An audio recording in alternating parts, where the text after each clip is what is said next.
વિધાનસભાની ચૂંટણીઓ નજીક આવતા જ રામના નામે રાજનીતિ હવે શરૂ થઈ ચૂકી છે। ભરતસિંહ સોલંકી જે કોંગ્રેસના પૂર્વ પ્રદેશ પ્રમુખ પણ રહી ચૂક્યા છે, તેમના દ્વારા આજે ઓબીસી સમાજનું એક સંમેલન યોજાયું હતું। ત્યાં એક નિવેદન આપવામાં આવ્યું છે। પહેલા તો તેમણે ઓબીસી સમાજ સાથે અન્યાયની વાત કરી, પરંતુ ત્યારબાદ તેમણે રામ મંદિરને લઈને પણ ભાજપ પર કટાક્ષ કર્યા છે, ભાજપ પર પ્રહારો કર્યા છે અને તેમણે એવું કહ્યું છે કે ભાજપ દ્વારા રામ મંદિરના નામે કરોડો રૂપિયા લેવામાં આવ્યા છે અને લોકોને છેતરવામાં આવ્યા છે। શું કહ્યું ભરતસિંહ સોલંકીએ, સાંભળીએ। હવે વિચાર કરો, જે રામને છેતરે તો આપણને છેતર્યા વગર રહે ખરા? ત્યારે એવા લોકો ફરી આવવાના છે। રામ મંદિરના કરોડો રૂપિયા સરકારે આપ્યા પછી લોકોને ઘેર ઘેર જઈ અને રામ મંદિરના નામે પૈસા ઉઘરાવે।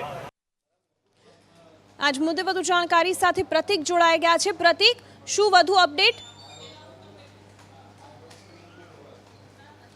દિવ્યા, આજે વટામણ પાસે કોંગ્રેસનું ઓબીસી સંમેલન યોજાયું હતું અને ઓબીસી સંમેલનમાં કોંગ્રેસના પૂર્વ પ્રમુખ ભરતસિંહ સોલંકીએ એક નિવેદન આપ્યું હતું। નિવેદનમાં તેમણે કહ્યું હતું કે રામ મંદિરના નામે ભારતીય જનતા પાર્ટી જનતાની સાથે છેતરપિંડી કરી છે। કેન્દ્ર સરકારે ભારતીય જનતા પાર્ટીને રામ મંદિર બનાવવા માટે નાણાં આપ્યા હોવા છતાં પણ ભાજપની ભગીની સંસ્થાઓએ અલગ અલગ લોકો પાસેથી પૈસા ઉઘરાવ્યા હતા અને તે પણ રોકડા પૈસા ઉઘરાવ્યા હતા, ઓનલાઈન નહોતા ઉઘરાવ્યા, જેના કારણે તેનો કોઈ હિસાબ ન આપવા પડે અને હિસાબ આપ્યો નથી અને આ જ કારણથી ભારતીય જનતા પાર્ટીએ લોકોને છેતર્યા છે। સાથે જ જો વાત કરવામાં આવે તો ગામે ગામથી રામશિલા મંગાવવામાં આવી હતી, જોકે એ રામશિલાનો પણ યોગ્ય ઉપયોગ ન થતાં તેના ઉપર શ્વાનો પેશાબ કરી રહ્યા છે અને આ જ કારણથી રામ મંદિરનું પણ અપમાન થઈ રહ્યું હોવાનું નિવેદન આપ્યું હતું। સાથે જ ભરતસિંહ સોલંકીએ કહ્યું હતું કે ભારતીય જનતા પાર્ટી રામના નામે જો છેતરતી હોય તો પ્રજાને શા માટે ન છેતરે, તેમ કહીને તેમણે ઓબીસી સમાજના લોકોને ભારતીય જનતા પાર્ટીને વોટ ન આપવા માટે અપીલ કરી હતી।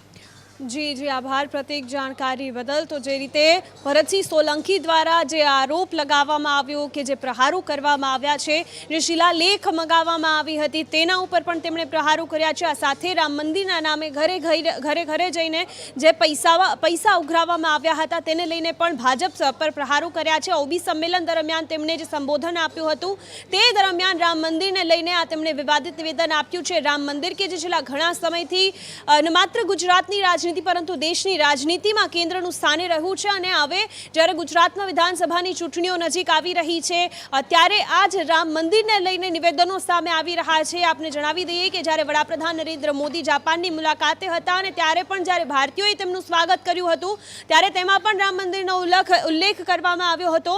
ત્યારે હવે રામ મંદિરને લઈને કેમ વિવાદ વધી રહ્યા છે? સંદેશ ન્યૂઝ દ્વારા અનેક સવાલો જે છે તે કરવામાં આવી રહ્યા છે કે કોંગ્રેસના નેતાઓ બેફામ વાણી વિલાસ કેમ કરે છે। અવારનવાર કોંગ્રેસના નેતાઓ દ્વારા આ જ પ્રકારે બેફામ વાણી વિલાસ કરવામાં આવ્યું હોય તેવા અનેક કિસ્સાઓ સામે આવ્યા છે। લોકોની લાગણી દુભાય એવા શબ્દો કેમ ઉચ્ચારે છે નેતાઓ, તે પણ એક મોટો સવાલ છે।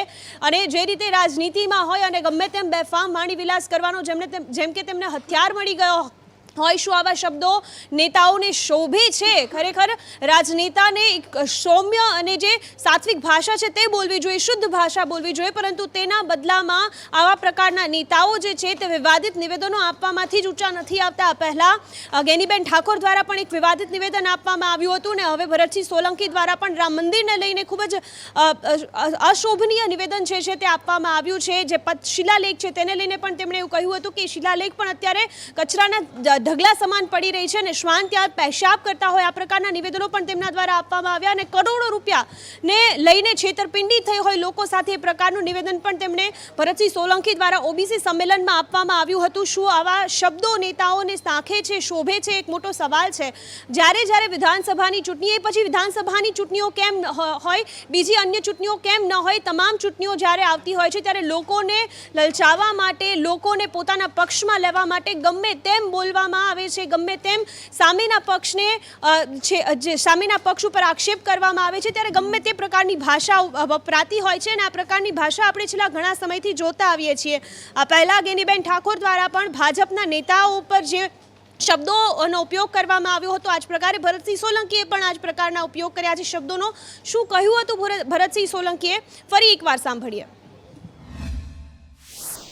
હવે વિચાર કરો, જે રામને છેતરે તો આપણને છેતર્યા વગર રહે ખરા? ત્યારે એવા લોકો ફરી આવવાના છે। રામ મંદિરના કરોડો રૂપિયા સરકારે આપ્યા પછી લોકોને ઘેર ઘેર જઈ અને રામ મંદિરના નામે પૈસા ઉઘરાવે। તો જે રીતે તમે ભરતસિંહ સોલંકીના આ શબ્દો સાંભળ્યા અને તેમણે પોતાના શબ્દોમાં સ્પષ્ટ કહ્યું છે કે જે રામને છેતરવામાં બાકી નથી રાખતા તે લોકોને છેતરવામાં શું બાકી રાખશે।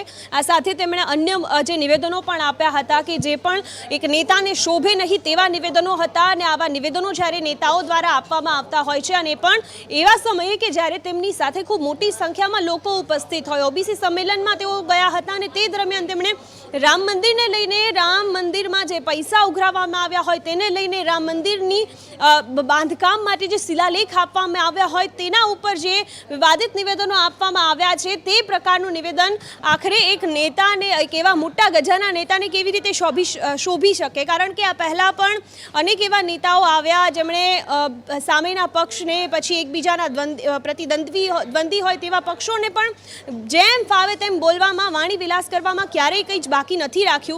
ત્યારે આ વખતે પણ રાજનીતિ એવા શબ્દોને લઈને જ ગરમાતી જાય છે કે જ્યારે વિધાનસભાની ચૂંટણીઓ નજીક આવી રહી છે ત્યારે બેફામ વાણી વિલાસ વધતો જઈ રહ્યો છે। એકબીજાને ગાળો ભાંડવી અને પણ જાહેર મંચ ઉપરથી આ પ્રકારના નિવેદનો આપવામાં આવી રહ્યા છે। देखिए, ज्ञानवापी का जो विषय है इसमें बहुत स्पष्ट रूप से हम ये कहना चाहेंगे कि यह तथ्य और तर्क के आधार के ऊपर न्यायालय के विचाराधीन है, परंतु इस विषय को हम मजहबी नहीं देखते। मेरे विचार से यह विषय वो नहीं है जो ओवैसी जैसे नेता भड़काने में लगे हैं। मैं कहना चाहता हूं कि किसी भी देश के इतिहास में और किसी समुदाय के इतिहास में कभी कभी ऐसा मौका आता है जब वो निर्णायक भूमिका लेकर नया इतिहास रच सकते हैं। एक मौका आया था मुस्लिम समुदाय के पास 1949 में, जब श्री राम जन्मभूमि में श्री रामलला प्रकट हुए थे और एक बहुत बड़ा तबका था जो ये मानता था उस समय कि उन्हें इस विषय में नहीं इन्वॉल्व होना। ये बात मैं इसलिए प्रमाण के साथ कह रहा हूं कि 22-23 दिसंबर 1949 की रात को मूर्तियां प्रकट होने के बाद 12 साल के बाद 1961 में मुस्लिम पक्ष इसमें पक्षकार बने अदालत में, जब टाइटल सूट समाप्त होने में 11 दिन रह गए थे। एक अवधि होती कि 12 साल के अंदर उसको क्लेम करना जरूरी होता है। बहुत सारे उस जमाने में सेक्युलरिस्टों ने समझा दिया। 80 के दशक में के मोहम्मद साहब ने अपनी किताब में लिखा है कि मुस्लिम समुदाय में एक बड़ा विचार बन रहा था कि श्री राम जन्मभूमि के विषय में हमें पक्षकार नहीं बनना चाहिए। तब लेफ्टिस्ट इतिहासकारों ने उनको समझा दिया कि आपका केस महत्वपूर्ण है। मैं मानता हूं, खैर वो जो गया गतासूनस्य नान्यम शोच्यते पंडिता, आज पुनः एक मौका है जहां मैं अपील करना चाहता हूं कि मुस्लिम समुदाय के लिए एक तरफ मंदिर एक तरफ मस्जिद, ये दो विकल्प नहीं है। विकल्प है कि एक तरफ है मुगलिया मानसिकता को ओढ़ना या मुगलिया विरासत की मानसिकता को छोड़ना। और मैं ये मानता हूं कि इस्लाम अम्ल रसूल है, अम्ल बादशाहत नहीं। तो बादशाहों के किसी किए गए क्रूर कारनामों के साथ जोड़े रखने का कोई औचित्य नहीं था, न बाबर के साथ न औरंगजेब के साथ। इसलिए मैं मानना चाहता हूं कि यह विचार हिंदू मुसलमान का नहीं है, यह विचार मुगल मानसिकता बनाम भारतीय मानसिकता का है। और जैसे उस जमाने में शहाबुद्दीन और बुखारी जैसे नेताओं ने भड़काया था, आज ओवैसी जैसे नेता क्यों नहीं भड़काएंगे? ये तो वो पार्टी है। याद करिए, ओवैसी के पार्टी के विधायक और उनके भाई ने कहा था कि हमने 800 साल इस देश पे हुकूमत की। मैं पूछना चाहता हूं उसी साहब से, वो 800 साल हमने हुकूमत की का क्या मतलब था? इतना ही नहीं, उनके भाई ने क्या क्या बोला था कि लाल किला किसके बाप ने बनवाया, ताजमहल किसके बाप ने बनवाया। तो भाई आप हमने के साथ बाप तक मानने को तैयार थे, तो वो लोग आकर तो समाज में आग लगाने का ही प्रयास करेंगे। परंतु मैं मानता हूं कि भारतीय समाज बहुत परिपक्व है, भारतीय लोकतंत्र बहुत परिपक्व है और न्यायालय के प्रक्रिया के द्वारा उचित आवश्यक यह निर्णय जो भी होगा वो होगा। परंतु आज राजनीतिक और नैतिक पक्ष है जो मैंने कहा कि एक मौका है, ऐतिहासिक मौका है। अब इस विषय में मुस्लिम समाज यदि सकारात्मक निर्णय लेता है तो देश, समाज और उनके समुदाय तीनों के लिए ये एक स्वर्णिम इतिहास का वो रचना कर सकते हैं। सुधांशु जी, राम मंदिर को लेकर विवाद खड़ा हुआ है। कांग्रेस के पूर्व केंद्रीय मंत्री और गुजरात के प्रदेश उन्होंने बोला है कि राम मंदिर का उपयोग बीजेपी वोट बैंक को तहत कर रही है। रामशिला जो ले जाई वो वहां पे पड़ी हुई है, कुत्ते उसके आगे पीछे घूम रहे हैं, बीजेपी कुछ नहीं कर रही है। देखिए, ऐसे अशिष्ट और अभद्र शब्दों का प्रयोग करना ये उनकी नैसर्गिक प्रवृत्ति है। मैं याद दिलाना चाहता हूँ कि रामचरितमानस में एक प्रसंग है ना कि जब हनुमान जी जा रहे थे बूटी लेने के लिए और उनको रोका गया तो उन्होंने क्या बोला था, राम काज कीन्हे बिनु मोहि कहाँ विश्राम। पर कुछ लोग ऐसे हैं जिनका आदर्श वाक्य है कि राम काज रोके बिनु मोहि कहाँ विश्राम। तो कांग्रेस के वो लोग हैं जो 1949 से 1961 तक 76 में खंबे निकल आए थे खुदाई में, कोई राम मंदिर आंदोलन नहीं था, ना भाजपा कहीं अस्तित्व में थी, तब रुकवा दिया। उसके बाद 90 में जब गोलियां चलाई तो मुलायम सिंह को समर्थन दे के बचा दिया। 91 में नरसिम्हा राव के समय में कहा तथाकथित बाबरी मस्जिद दोबारा बनाएंगे। मनमोहन सिंह जी और जो परोक्ष रूप से सोनिया जी की सरकार थी उसमें हलफनामा दे के कह दिया कि राम तो थे ही नहीं, काल्पनिक थे। फिर उनके नेता वकील का चोला ओढ़कर ये कहे कि 2019 के बाद निर्णय ले जाइए, नहीं राजनीति से जोड़ दिए। इसलिए वो अगर ये कहते हैं तो ये आदतन बोलते हैं, फितरतन बोलते हैं और शरारतन बोलते हैं। कांग्रेस के राष्ट्रीय ओबीसी डिपार्टमेंट के चेयरमैन अजय सिंह यादव ने कहा है कि नरेंद्र मोदी नकली ओबीसी है। देखिए, हम तो सिर्फ ये कहना चाहेंगे अन्य समाचारों पर नजर કરીએ તો કોંગ્રેસ દ્વારા લોકસભા ચૂંટણી 2024ની ચૂંટણીની તૈયારીઓ શરૂ કરી દેવામાં આવી છે અને આ તૈયારીઓના ભાગરૂપે કોંગ્રેસની ચિંતન શિબિર બાદ પોલિટિકલ અફેર્સ ટાસ્ક રચવામાં આવી છે, પરંતુ સૌથી મહત્વપૂર્ણ અને ધ્યાન દોરવાવાળી બાબત એ છે કે આ ટાસ્ક ફોર્સમાં ગુજરાતના એક પણ નેતાનું નામ નથી। કયા કયા નેતાઓ અન્ય રાજ્યમાંથી જોડાયા છે જાણીશું અજય પાસેથી। જી અજય। निश्चित तौर पर दिव्या, कांग्रेस के चिंतन शिविर के बाद जो फैसला लिया गया था कि कांग्रेस को न सिर्फ पूरे देश में मजबूत करना है बल्कि 2024 के लोकसभा चुनाव को पार्टी कैसे लड़ेगी, किन राजनीतिक मुद्दों पर लड़ेगी और खास करके राहुल गांधी के द्वारा 2 अक्टूबर को जो देश जोड़ो या समाज जोड़ो जो यात्रा निकलने वाली है उसका स्वरूप क्या होगा, तो उसी सब को लेकर के 3 कमेटियां कांग्रेस की तरफ से अनाउंसमेंट की गई है। एक कमेटी पॉलिटिकल अफेयर की है जिसमें खुद राहुल गांधी भी उसमें है और G23 के जो नाराज नेता थे वो भी इसमें शामिल हैं। इसी तरह से 2024 पॉलिटिकल टास्क फोर्स के गठन की एक कमेटी बनाई गई है और भारत जोड़ो यात्रा की भी एक कमेटी बनाई गई है। जी जी, आभार जानकारी के लिए अजय। बीजी बाजू बात करिए कांग्रेसમાંથી એક બાદ એક જે નેતાઓ છે તે કોંગ્રેસ છોડીને ભાજપનો કેસરીઓ ધારણ કરી રહ્યા છે અને તેમાં હવે એક નવું નામ જોડાયું છે કેવલ જોશિયારાનું। કેવલ જોશિયારા જે અનિલ જોશિયારાના પુત્ર છે કે જેઓ કોંગ્રેસના ધારાસભ્ય હતા, પરંતુ થોડા સમય પહેલા તેમનું નિધન થયું હતું। દિલોડાના પૂર્વ ધારાસભ્ય સ્વ અનિલ જોશિયારાના પુત્ર કેવલ જોશિયારા આજે CR પાટીલની હાજરીમાં ભાજપમાં જોડાયા છે। આપણી સાથે કેવલભાઈ છે, તેમની સાથે વાત કરીશું। કેવલભાઈ, આજે ભાજપનો કેસ ધારણ કર્યો છે, લોકોની સેવા કરવાનું એક વચન આપ્યું છે, કઈ રીતે સેવા કરો છો? પહેલાં તો जी, पार्टी भारतीय जनता पार्टी आज केन्द्र में और राज्य में सत्ता पर है, त्यारे हूँ पार्टी कार्यकर तरीके अँ नीचे जे भी प्रश्नों हशे ए हूँ रजूआत करीने पार्टी लेवले रजूआत करीने हूँ ए प्रश्नों ने पूरता सॉल्व करवानो प्रयत्न करीश। કોંગ્રેસનું કહેવું છે કે જોશિયારા પરિવાર વર્ષોથી કોંગ્રેસ સાથે જોડાયેલો હતો અને કેવલભાઈ પણ જો કોંગ્રેસમાં રહ્યો તો અમને એક મોટી આશા હતી, શું કહેવું છે તેના ઉપર આપનું?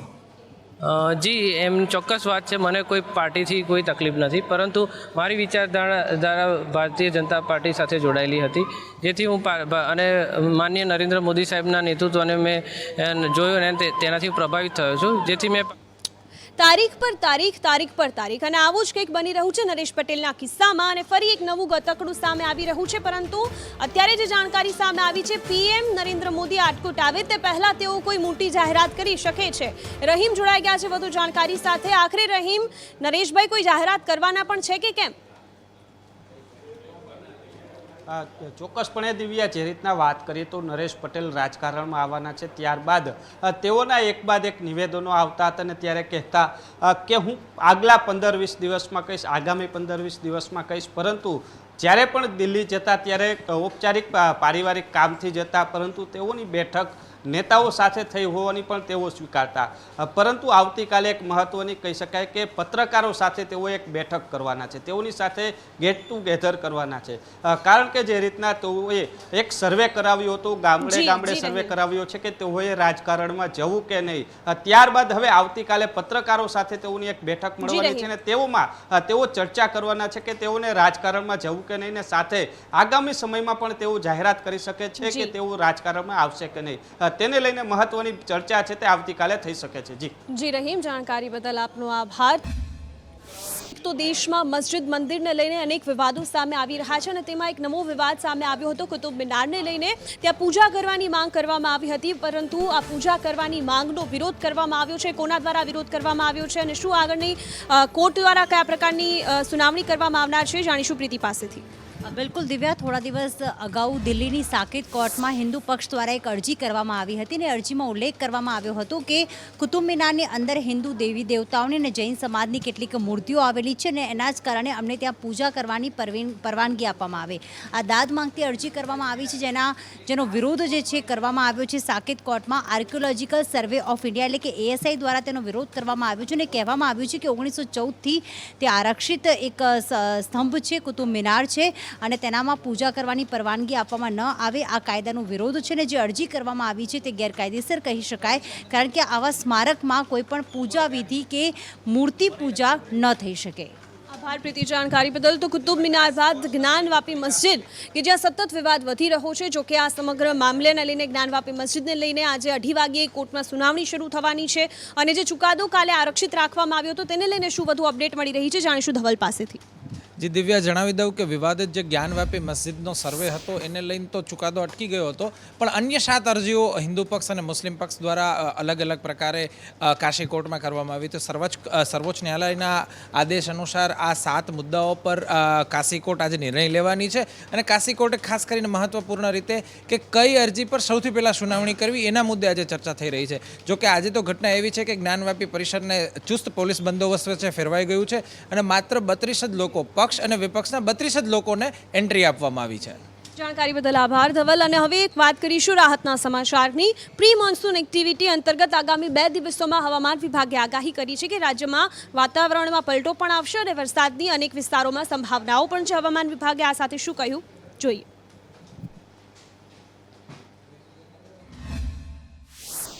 अभी मोस्टली पूरे गुजरात में वेदर ड्राई ही रहेगा, लेकिन कल परसों साउथ गुजरात में हो सकता है, वलसाड नवसारी में कहीं छुटक पुटक होने का संभावना है। और टेम्परेचर जैसे आज 24 आवर्स के लिए नोलार चेंज रहेगा, कल से 1-2 डिग्री बढ़ने का संभावना है। अहमदाबाद में भी वही फीचर रहेगा, लेकिन बारिश होने का ज़्यादा कोई संभावना नहीं है। क्लाउडी स्काई मोस्टली आज रहेगा, कल तक क्लाउड भी क्लियर होने का संभावना है। और टेम्परेचर कल परसों टेम्परेचर अहमदाबाद का भी 1-2 डिग्री बढ़ने का संभावना है। अभी भी वो सिस्टम है, उसका extended trough north east Arabian sea तक है, वो परसिस्ट हो रहा है। उसके कारण से हो सकता है कि साउथ गुजरात में कहीं एक जगह में छुटक पुटक थंडरस्टॉर्म का साथ हो सकता है। વધુ જાણકારી સાથે અમારા સંવાદદાતા આયુષી જોડાઈ ગયા છે અને આયુષી, હવામાન વિભાગની આગાહી મુજબ આવનાર સમયમાં ક્યાં વરસાદ થશે, ક્યાં અત્યાર સુધીમાં વરસાદ થયો છે અને ચોમાસું વિધિવત ક્યારે ગુજરાતમાં આવશે?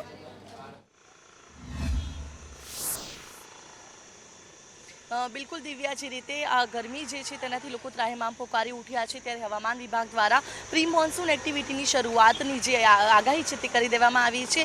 રાજસ્થાન તરફથી વરસાદી ટ્રફ છે કે જે ગુજરાત તરફ આગળ વધી રહ્યો છે।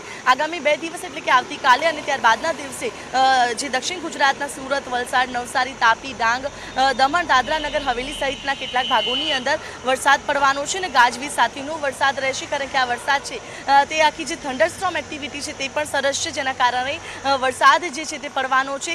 પરંતુ જ્યારે 2 દિવસ બાદ વરસાદી સિસ્ટમ હટી જશે ત્યારબાદ તાપમાનનો પારો ફરીથી ઉચકાશે અને ફરી એક વખત ગરમીનું મોજું છે તે ફરી વળવાનું છે। પરંતુ માનવામાં આવી રહ્યું છે કે આ અંતિમ વખત જે ગરમી હશે, કારણ કે ત્યારબાદ વરસાદનો વિધિવત રીતે પ્રારંભ થશે।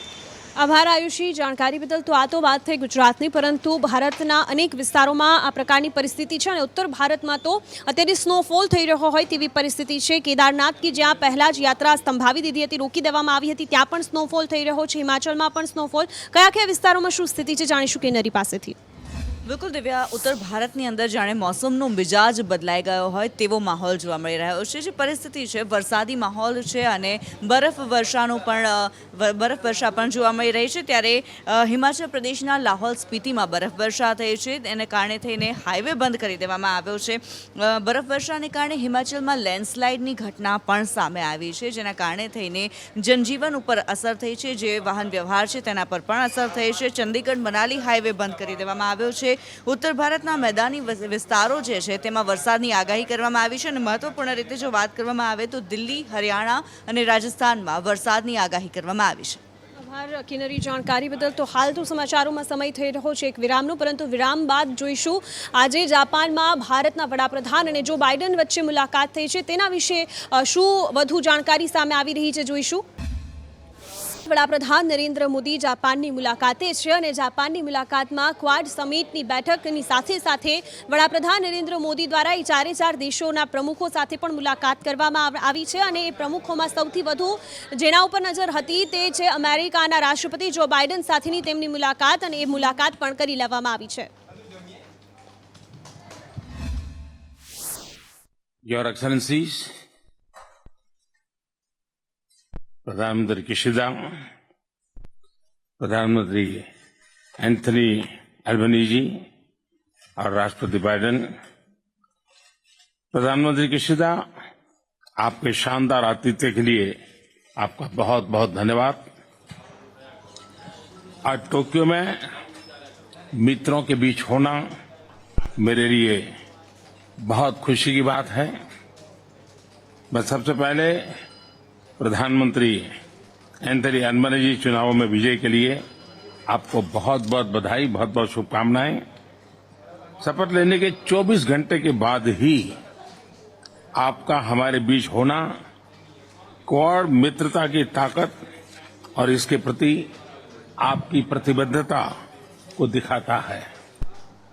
મહત્વપૂર્ણ સમાચાર પર નજર કરીએ તો WHO દ્વારા જે કોરોનામાં થયેલા મોતવાળી રિપોર્ટ આપવામાં આવી હતી તેનો વિરોધ અને તેની નારાજગી દર્શાવવામાં આવી છે મનસુખ માંડવિયા દ્વારા, અને પણ WHOના મુદ્દે નારાજગી વ્યક્ત કરી છે.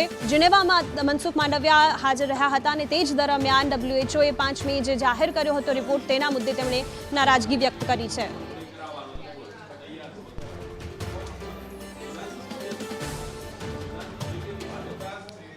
સમાચારમાં આગળ વાત કરીએ વડોદરાની. વડોદરા કે જ્યાં રખડતા ઢોરનો આતંક દિવસે ને દિવસે વધી રહ્યો છે. માત્ર 10 દિવસમાં જ 4 એવી ઘટનાઓ સામે આવી છે કે જ્યાં રખડતા ઢોર દ્વારા લોકો ઇજાગ્રસ્ત થયા છે. આખરે કયા દિવસે અને કેમ આ પ્રકારની પરિસ્થિતિ વડોદરામાં છે જાણીશું હિરેન પાસેથી. જી હિરેન. एक्शन 12 દિવસની અંદર 4 જેટલા બનાવો બન્યા છે. રખડતા ઢોરની અડફેટે આવેલા 4 જણા ઘાયલ થયા છે, જેમાં 3 યુવક છે અને એક બાળકી છે. 9 વર્ષની બાળકી જે છે રવિવાર રાત્રે ઘાયલ થઈ હતી. પોતાના દાદા દાદી સાથે નીકળેલી હતી અને ગાયે અડફેટે લીધી, જેના કારણે એના આંખમાં ગંભીર ઇજા પહોંચી છે. આંખની હજી ટ્રીટમેન્ટ કરાવવાની બાકી છે, પરંતુ આંખ બચશે કે કેવું એ જ એક સવાલ છે એની માતાએ કર્યો છે. અને સાથે સાથે આ બાબતે તંત્ર કોઈ પણ ઠોસ કામગીરી કરતું નથી, માત્ર વાતોના બણગા ફૂંકે છે.